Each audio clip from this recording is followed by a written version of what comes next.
Last night I saw this post on Facebook and I was like, okay, it's time. So I'm going to tell you guys a story that I have not told anyone before. For some reason I have been afraid to tell this story. Doesn't make any sense. It's a really beautiful, magical, extraterrestrial, cosmic story, and it really defines who I am and what I believe and what has influenced my artwork. And now I'm going to tell you the story. So I have this number. The number's 147 and 47. They're like brother and sister. And they are the numbers that connect me to the universe. They are the numbers that tell me when I am cosmically aligned and when I need to be informed about how my life is evolving. And after I created this really magnificent work of art entitled L'Agradon, it was this dragon, and then I flipped it upside down, I saw that it was like two people standing side by side. Like they had like heart chakras, and it was like really mind-blowing to hear people's interpretation of this art, because they would describe it as like the creation of the universe, and I just wanted to draw a dragon. But since the creation of that artwork, my life changed, and I began listening to my environment a lot more. And probably several months after I drew that piece of art, I knew that I needed to be in this really magical spot in this forest that I always visited every single day. I'd go to this spot in the forest and I'd take notes about nature, and I'd listen to the trees and the birds and the salamanders, and I would take notes, and then I would take those notes and I would turn them into art. And I knew that I had to be in that very spot at 1:47 p.m. on April 7th.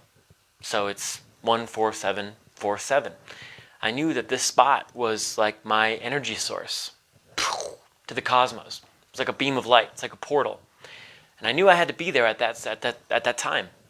So on 4/7 at 1:47 in 2013, I walked down to the forest, and I had my phone so I could keep track of the exact time. And I think I brought my Ray with me, and I stood in that spot. And I got there at about 1:44. I stood in that spot, kept looking at my phone, and as soon as 1:47 hit, the exact moment 1:47 hit, this giant beam of light just shoots down from the trees, and it opens this circle in front of me. Just the most beautiful golden light circle. And then right in front of it, this light blue arrow appeared, as if it was pointing to the circle and saying, "Matt, stand in the circle." And after I like shook my complete disbelief off, I'm like, I'm here. I came here for this reason. Like, what do I expect? So I stood in this light, and I looked up, and I remember in that moment, I felt everything. Every particle, every feeling in the entire universe. I could feel it just dancing on my face. And then the light slowly went away. But before it did, I got my phone, and I reached up, and I took a picture. I went home and I reflected it, because that's what I was learning about, connecting with other dimensions and seeing beyond the veil. So this is what my phone took a picture of. It was this giant eyeball that was just shooting light onto me. And this picture is not edited in any way. I didn't edit the colors at all. I didn't edit any of the light. This is the actual photo. And then on my way home, something inside me said, "Matt, you need to go home and you need to draw something right now." And I doubted that feeling, because at the time I was working on a piece of art called Lost in the Obvious. And I was investing so much time into finishing a piece of art and then going to a new one, finishing a piece of art, going to a new one. I never actually considered working on two pieces of art at the same time, and that's why I doubted this feeling that I had that said, "Matt, go home and do some art." But the feeling was so strong that it sort of became annoying. And I'm like, all right, I'll do it. So I went home and I ripped out this large piece of paper from my sketchbook. It was 19 by 24 inches, and I just started sketching. I just started doodling. I was just following the feeling of whatever was telling me to draw. And the artwork, at first it started off as just this cool Zentangle, but the more I drew it, the more I noticed there was like this Native American face, this black and white Native American face.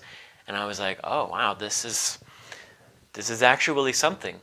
And I thought that just the face itself would be all that I would draw. It was this Native American face with these feathers in his hair, and he was like speaking, and then the background was completely blank.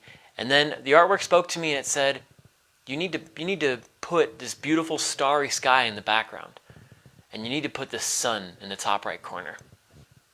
And I'm like, all right, cool. So I worked my ass off on this artwork, following this feeling that I had after I had that experience in the forest. And the artwork ended up being this piece of art. And it's called Escúchame, which means listen to me in Spanish. And in parentheses, it's not quiet ready.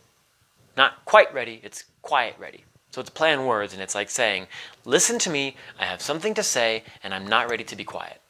And once I finished this work of art, I realized that whatever was telling me to go home and draw wanted me to do that so that I could draw what I was experiencing in that moment in the forest. That moment, this picture is a reflection of me in that moment under that light. And that beam of light was illuminating me in this physical realm, but in the spiritual realm, this is what that moment looked like. And I really wanted to tell that story for so long, and I just haven't. But I'm here now, and I have so many stories to tell you. So that's all. Wow, God, that felt good. I implore you to use this time, whether it be today or tomorrow or a month from now, to maybe tell a story, like a really magical story that you've wanted to tell, but you've been like too afraid to tell. Because right now is a really beautiful time for that. Humanity needs to see vulnerability, and they need to see authenticity, because everyone's been so caught up in work mode, it's almost like we've been disconnected from the heart and soul. So think about that. And thank you for watching this video. If you like stuff like this, subscribe to my YouTube channel, and there will be a lot more stories like this, and a lot more things that I will create that will be a lot of fun to see. So, peace.